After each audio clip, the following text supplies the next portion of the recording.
Our text today is taken from the book of Genesis in the 8th chapter, the 22nd verse. As long as all the days of the earth, seed time and harvest, and cold and heat, and summer and winter, and day and night shall not cease. The first spiritual age had ended, and a great flood had devastated the earth. But Noah and his family had been spared.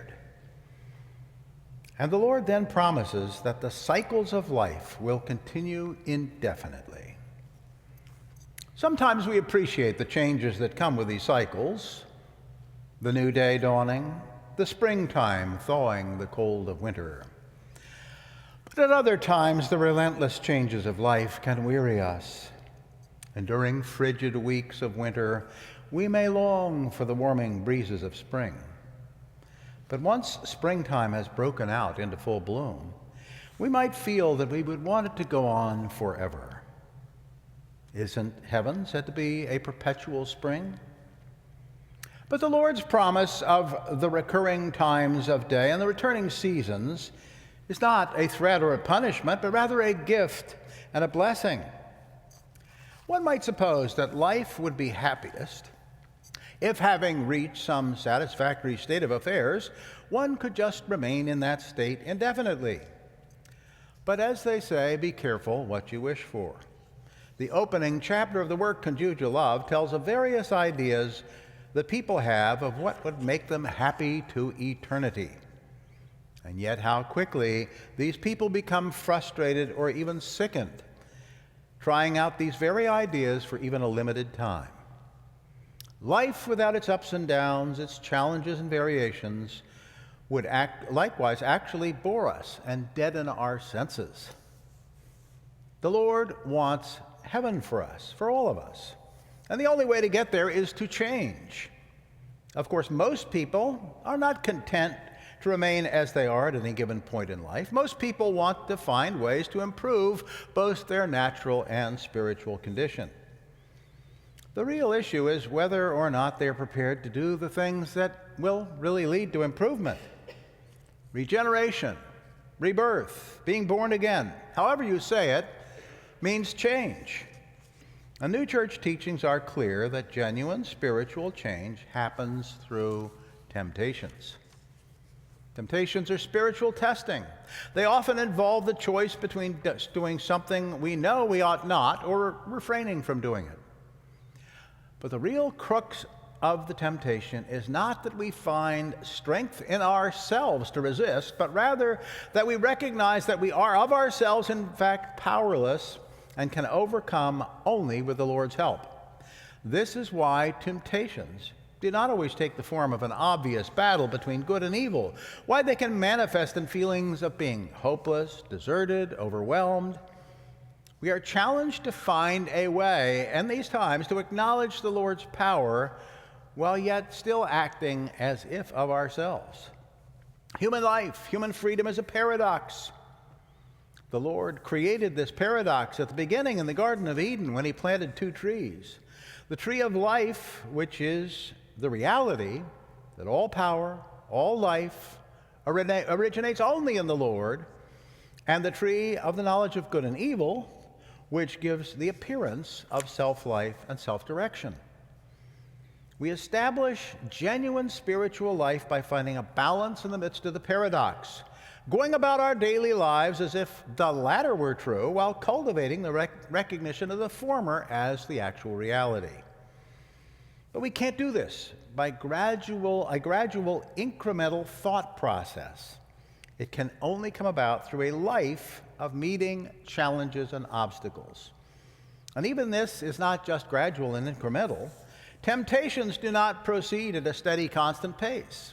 They build to a crescendo and at least eventually recede to relative peace and consolation. Or to put it another way, and to hark back to the text, they come in cycles.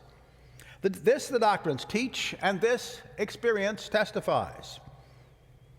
But it is one thing to know that this is so, and another to see why it must be so. One answer is obvious. If spiritual temptation went on without cessation, we would weary and give up entirely. But the essential reason that the Lord provides these cycles is to ensure and strengthen our freedom.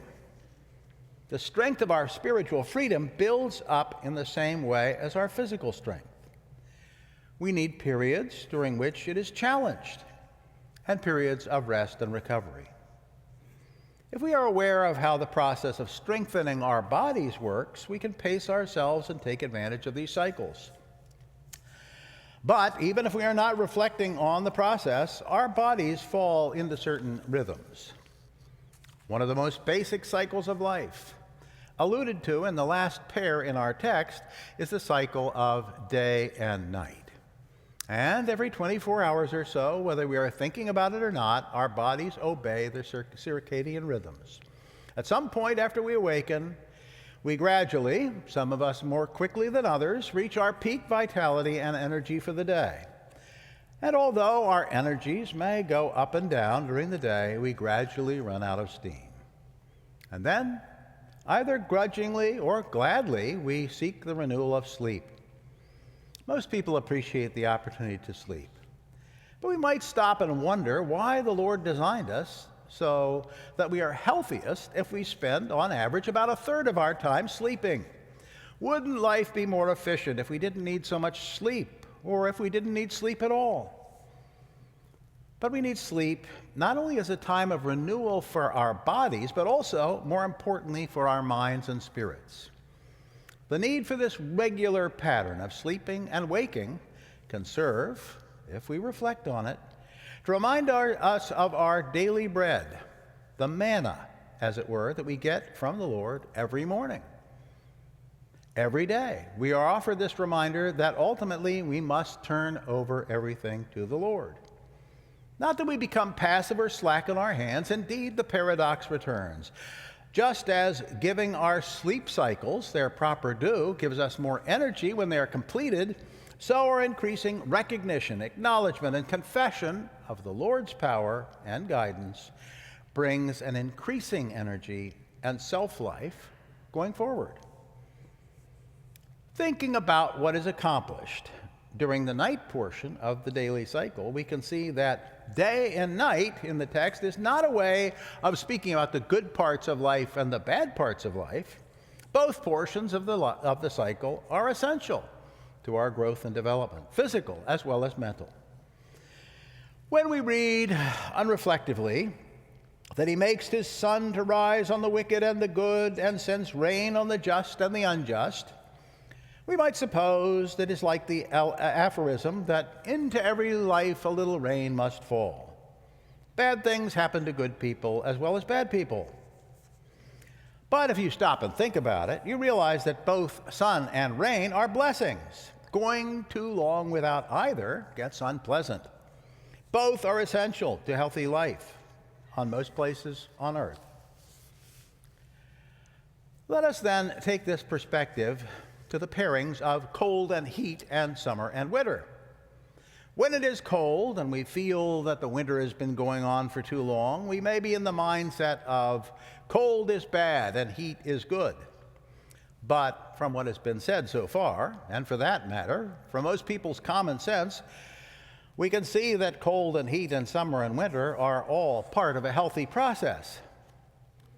A heating pad may soothe an injury, but a cold pack may also be salutary, and best of all, often, is alternating between hot and cold treatments. So it is with the cycles of nature. The bursting life of spring and summer needs the dormant cold of fall and winter. And likewise, so it is true of a healthy, balanced human life, both physical, natural, and spiritual. There's still one pair in the text that has not yet been mentioned: seed time and harvest. But in this, the point is even more obvious. There is no harvest without the seed time.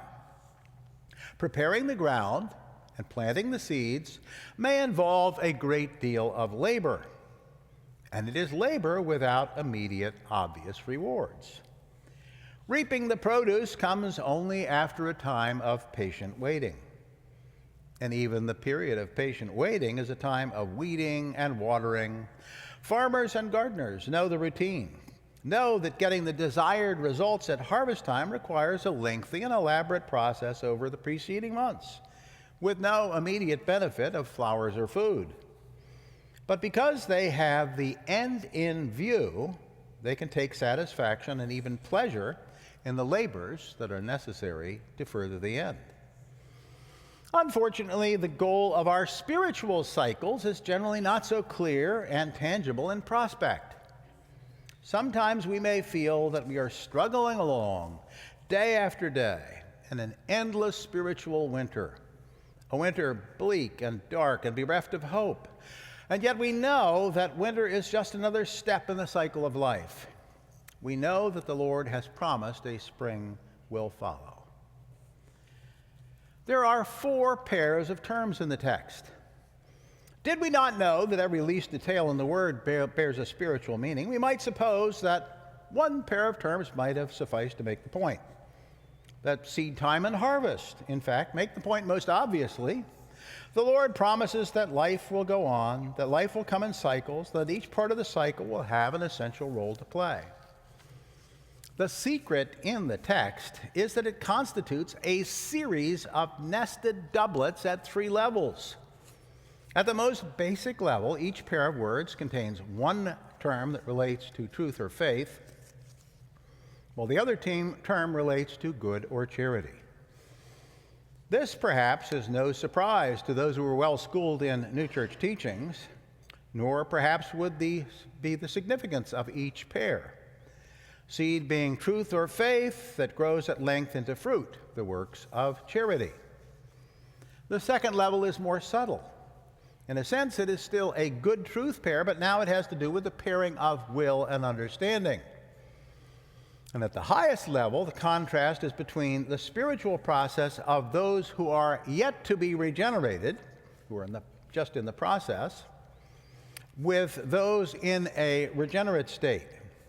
Taking all the layers together, the first 2 pairs, seed time and harvest, cold and heat, reflect faith and charity in the regenerating person, the progress from faith to charity in the will and in the understanding.